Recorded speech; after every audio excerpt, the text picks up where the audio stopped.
everybody. Today we will be talking about the Republic of the Marshall Islands for our Ed282 Multicultural Foundation's final project. We have Michelle, Tahani, Kiana, and Rufina. For our table of contents, we will first talk about the Marshall Islands. Then we will move on to gender and roles, traditions, education and religion, as well as the conclusion and our resources. I'm Rufina Palacios, and I will be starting off by talking about the people of the Marshall Islands. Majority of the people who reside in the Marshall Islands are Marshallese, and they are the people of Micronesian origin. The Marshall Islands were first inhabited by migratory people from Southeast Asia. A Spanish de Saavedra was the first to explore the Marshall Islands in the year 1529. The first English explorer was named John Marshall, and the islands were then named after him. The islands were owned by the Spanish in 1874 and later were purchased by Germany in 1884. The Japanese took over during World War I and World War II. Then the islands were a part of the Trust Territory of the Pacific Islands in 1979, where it later became an independent nation. Here we could see the lovely people of the Marshall Islands. And as for geography, we could see that the nearest neighbors to the north are the Wake Islands, the south is Kiribati and Nauru, and the west is the Federated States of Micronesia. The Marshall Islands are an island chain with a low-lying coral atoll that includes at least 1,200 islands.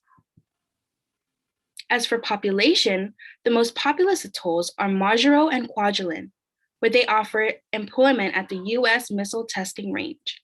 Together, they have almost 3/4 of the country's total population. The rest of the population lives in traditional villages and outer islands. To the right, we could see the ethnic composition of the Marshall Islands. 92.1% of the population are Marshallese, 1% is other Pacific Islanders, 0.5% is Southeast Asian, and 6.4% is other. In the Sinai, the Marshallese people are included in the 36th percentile of other Pacific Islanders. Hello, I'm Kiana Magofna, and I will be going over the cultural values, the customs, the family structure, society, and gender roles within the Marshallese culture. All right, first off, we have cultural values. Cultural values are passed down from generation to generation, from parents to children. Respect and family is what they value the most. They try to keep their culture strong and alive with their morals and values that are passed down. However, due to colonialism or some people moving to the US, they are forgetting their culture. Cultural customs, elders. The elders are the most respected and are cared for before anyone else. They pass down knowledge to their children and grandchildren. Rite of passage. The only rite of passage within the Marshallese culture is the kemem. This is where they celebrate your first birthday. So when you turn 1 year old. Marriage.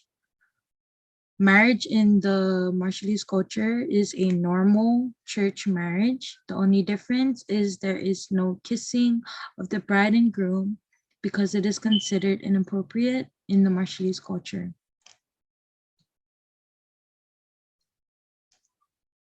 Family structure. Family is very important within the Marshallese culture. The father is the head of household or breadwinner. The mother is the housewife, takes care of children and the house or the home. The children, if they're male, they help their fathers with outside work, and outside work means like with the fishing or the hunting or the building of houses. They'll help their father out, and then if they're female, they'll help their mother with the housework, and then the housework is like taking care of their siblings or helping out within the house or helping out cook. A fun fact in the Marshallese culture is that the firstborn males are the most spoiled. Society and gender roles. The people of the Marshall Islands were originally a matriarchal society, but due to colonialism, they are now a patriarchal society.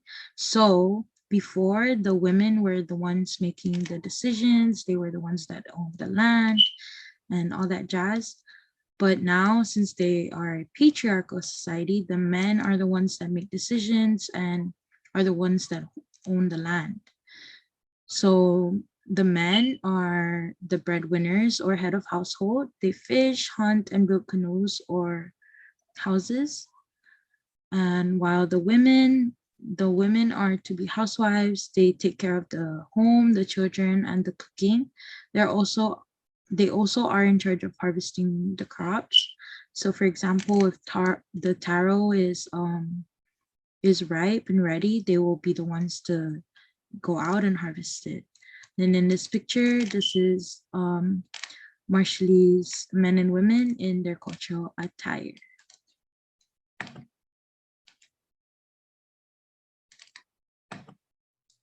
Hey guys, my name is Tahani Mafnas and I will be discussing the category of traditions within the Marshall Islands. To start off, I'm going to talk about their celebrations and holidays. So the Marshall Islands are a United States territory. And just like any other United States territory, they celebrate Veterans Day, Citizenship Day, Christmas. But the four main holidays and celebrations that stood out to me the most are the Marshall Islands Memorial, Coconut Cup Regata, Fisherman's Day, and Manit Day. Marshall Islands Memorial is reserved on March 1st to honor the individuals' lives who were taken during the nuclear tests from the United States through 1946 to 1958. Coconut Cup Regata is celebrated late March, where individuals gather together and sail with their crafted boats and yachts to represent the tradition of canoe racings that occurred in the Marshall Islands in the past. Fisherman's Day is celebrated every July, where individuals from Asia and South Pacific sail Saturday through Sunday in competition to catch the largest fish. Manit Day, also known as Costumes Day, is celebrated every last Friday of September, where individuals gather outside the Elil Museum with their boots, food, and handcrafted ornaments to represent the cultures that are still preserved in the Marshall Islands today. Now moving on to the rituals celebrated in the Marshall Islands, there are two rituals that are still maintained within the islands, and that is magic and Christianity. Magic is an important factor of the Marshallese lives because it represents all the hard work that their ancestors have been through before modern medicine or even Christianity. Shrines and sacred places are remained and largely altered to contribute to the maintenance of this culture so that they can honor their ancestors' lives in representation of the creation of beliefs and reformation, also known as another form of existence. Christianity is also very common in the Marshall Islands and it is found in almost every village. Several churches are also built, such as the Full Gospel Church, Mormon Church, Cathedral Church of Assumption, and the Salvation Army Rita Corps. Now, a little bit about the Marshallese lifestyle in the past, present, and in the future is that they have remained an independent status after falling under the United States territory in 1960. Because of this, employment opportunities were very slim because they were basically on their own trying to create new employment opportunities for the Marshallese. But population has been rapid and wealth does become visible. The Marshallese highly rely on agriculture with a balance of fish or meat, as well as breadfruit and taro, so that they do not rely on the imports from different places. And as for financial income, they rely on tourism and the copra production and garment manufacturing that still remains today. As for future plans, the Marshallese are uncertain on what to do with the future because there has been a delay due to the nuclear explosion that still remains and is still affecting the Marshall Islands. Now, how do they deal with possessions, money, food, clothing, education, and people with a disability? As for possessions, they do maintain their navigation skills that have been brought together from their ancestors by maintaining their canoes, proas, heart shells, and maintaining their star demographics, also ways to study the stars to control their navigation skills. And here are some examples of the shells that they collect today. As for money, they are United States territory, so they do get United States dollars, which is maintaining their financial stability. And as for food, agriculture is very high and heavily relied on. The Marshallese do contain farming and they do remain relying off of the food that they grow on their islands. As for clothing, they are very, very conservative and they do maintain the island style. One thing that they maintained through time was the mumus, also known as a short sleeve wear. And here's an example. For education, kindergarten through high school is recommended. However, it is not a priority in the Marshall Islands due to them prioritizing family, health, and financial stability. And lastly, people with a disability. The people in the Marshall Islands treat everybody equally because they are supported by the Rights of Persons with a Disability Act, as well as several other different acts that are being highly enforced within the islands today. Now, moving forward into the communication patterns, communication has always been difficult in the Marshall Islands until 2010, when finally internet was established. However, it was not highly enforced or used within the islands, therefore resulting in telephone communication, radio communication, or even the three broadcasted stations that they were limited to. They also rely on written letters to communicate within the different atolls. However, they are verbal communicators. They prefer having the individual in front of them to talk and discuss about whatever communication that they're trying to establish. And to do so, they are willing to go the extra mile by sailing to each atoll to maintain that communication. Now, talking about language similarities, the Marshallese domain language is Marshallese, but because they are adopted under the United States, they do understand English and they do enforce English as well. They also have Ibon, known as their Marshallese language, which is originated from the proper nuclear Micronesian Marshallese who were influenced under the United States territory before they were adopted by the Japanese. And then as for their writing system, they are very similar to the Latin writing system.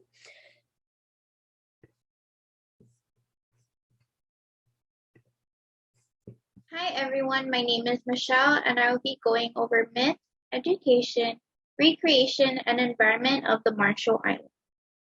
The tricky octopus is a legend that recalls the tale of two women trying to find something to eat. They are on a beach when they come across the tricky octopus. The octopus offers himself up as their meal and tells them how to prepare to cook him, only he tells them a way to cook him that does not work. The knowing women prepare to cook the octopus. They gather the leaves, wood, and stones. Once the place is set up, the women put the octopus in the to be cooked.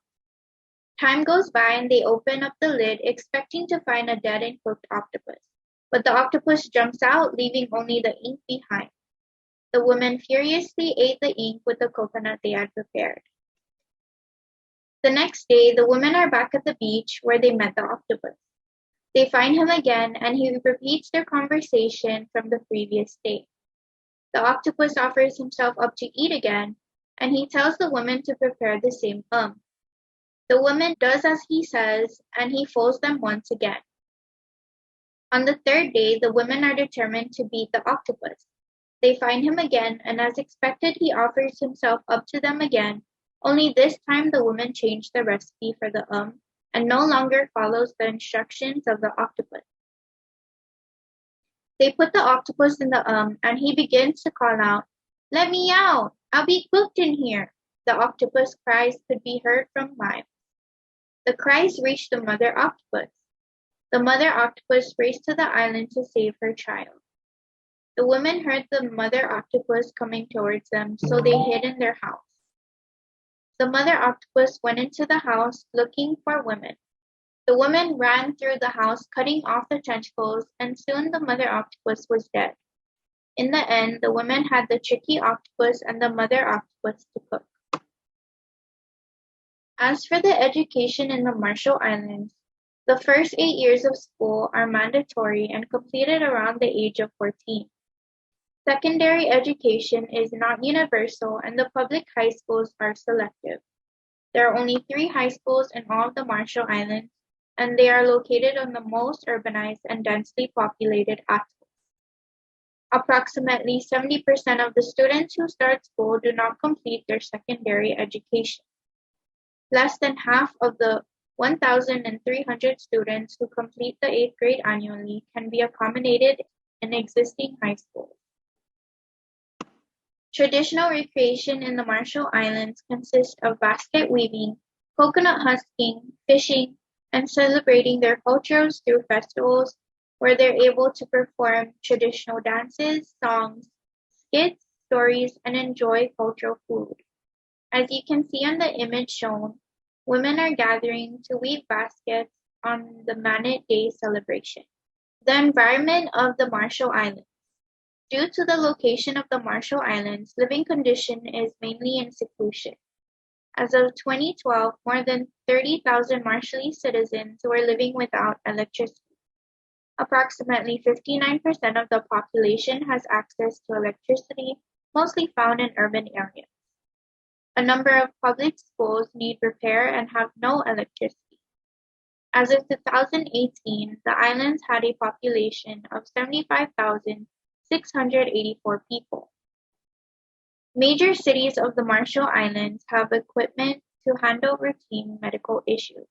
However, there are few to no hospitals elsewhere on the island. Access to equitable education represent a key reason many Marshallese people are leaving their homeland. There is also a limit on the supply of natural water in the Marshall Islands. The main source of fresh water is rain, and the capital city's 36.5 million gallon reservoir cannot meet the growing demand. With only around 5,000 tourists a year, the Marshall Islands is one of the world's least visited countries. According to a new World Bank study in October 2021, rising sea levels in the atoll nation of Marshall Islands are projected to endanger 40% of existing buildings in the capital Majuro, with 96% of the city at the risk of frequent flooding induced by climate change. As a group, we chose this country because of its rich history and background. It is important to know about the Marshallese culture so we can understand the effects of Western colonization. Due to the nuclear testing, many locals have been negatively impacted by the leftover radiation. It's important to preserve this culture because if the negative effects continue to increase, the population could end up extinct or close to it. By protecting the people of the Marshall Islands and offering all the help we could, we can ensure that their culture remains alive. Thank you.